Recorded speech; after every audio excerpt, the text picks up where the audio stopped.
Assalamualaikum warahmatullahi wabarakatuh. Saya Kepala Bidang Pelayanan Perizinan dan Non-Perizinan mewakili Kepala Dinas DPRD TSP. Pada hari ini telah dilaksanakan paparan oleh PT Abirama Sandikala Pak Anies beserta rekan-rekan yang rencana akan membangun dan mengeksplor Cilacap. Beliau beserta rekan-rekan akan membangun kurang lebih dengan modal 7 triliun. Yang rencana investasinya itu adalah seperti di bidang perikanan, di bidang e-commerce, kemudian pembenahan di UMKM. Kemudian di Kabupaten Cilacap ini memang terletak geografis kelautan, kami sangat mendukung sekali melihat perkembangan di Kabupaten Cilacap, sehingga beliau bisa mengembangkan Kabupaten Cilacap menjadi kabupaten yang ramah dengan ikan, senang makan ikan. Salah satunya itu yang dilaksanakan Pak Bupati menjadi to be Singapore of Jakarta. Semoga Pak Anies bersama rekan-rekan melalui PT Abirama Sandikala bisa menjadikan Kabupaten Cilacap semakin maju dan jaya. Terima kasih. Wassalamualaikum warahmatullahi wabarakatuh. Nah, insya Allah bisa rilis dalam waktu tidak lama adalah perikanan terpadu sebesar 7 triliun dan CUD sebesar 1,35 triliun. PT Abirama Sandikala Perkasa adalah sebuah perusahaan holding untuk merekrut teman-teman para startup dan para pengusaha di Indonesia, khususnya di Cilacap dan sekitarnya, melebar ke Jawa Tengah untuk mengembangkan sektor-sektor usaha yang secara langsung berimplikasi atau memberikan impact positif kepada masyarakat, kepada peningkatan kesejahteraan masyarakat, karena PT Abirama Sandikala Perkasa ini mempunyai satu visi untuk meningkatkan, paling tidak membantu pemerintah untuk mengupayakan pemulihan ekonomi nasional.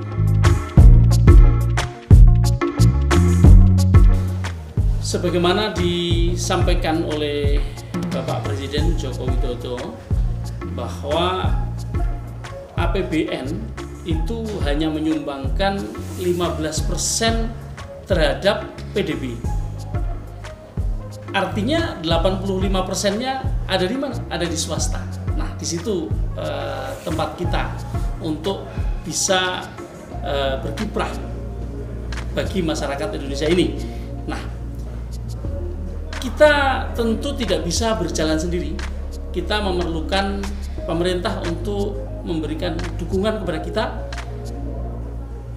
baik secara politik ya, kebijakan, maupun secara dukungan teknis di lapangan ya. Karena bagaimanapun juga pengusaha itu ketika melakukan usaha di satu daerah, dia tidak bisa melepaskan diri dari naungan pemerintah, karena ada aturan, ada undang-undang, ada kalau di kabupaten seperti ini ada perda ya yang mengatur misalnya tentang investasi, mengatur tentang pengembangan perekonomian di wilayah, di daerah, dan lain sebagainya. Tentu kami mengharapkan pemerintah untuk bisa mengawal kami untuk sampai pada tujuan, yaitu pemulihan ekonomi nasional.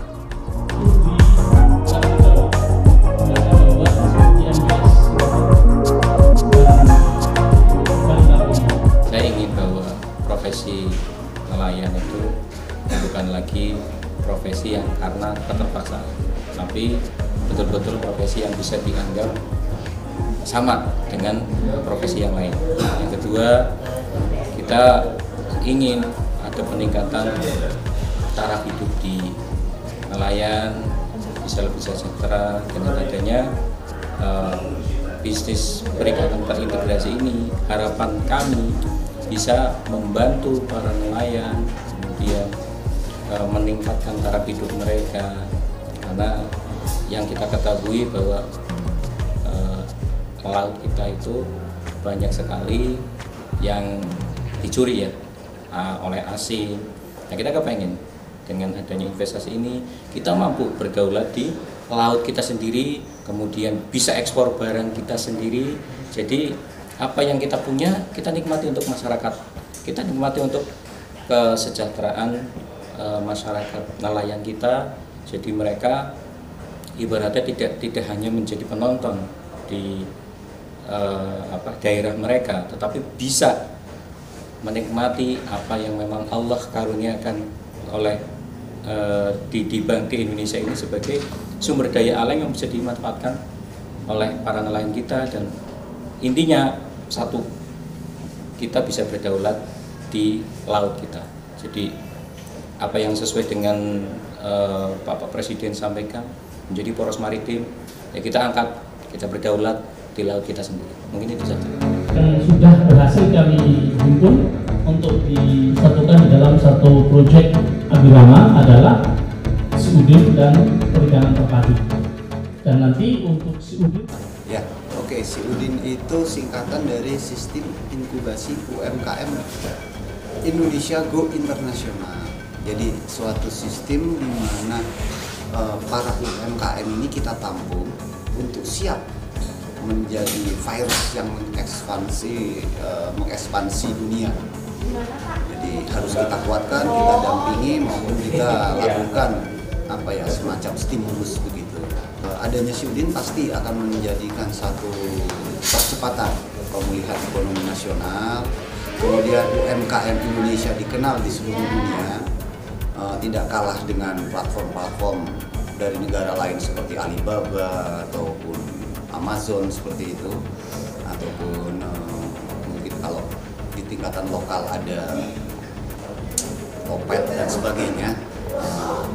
Tapi yang jadi fokus kita adalah bahwasannya SIUDIN ini merupakan rumah dari UMKM itu sendiri.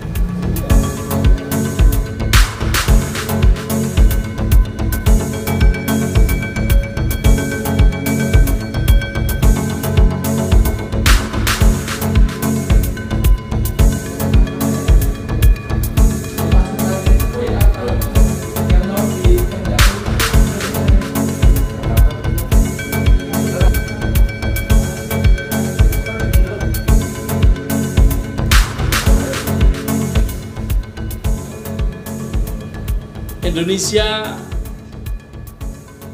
dan dunia terpuruk karena pandemi COVID-19 dan kita harus bangkit kembali dengan memberdayakan masyarakat secara luas dalam berbagai sektor.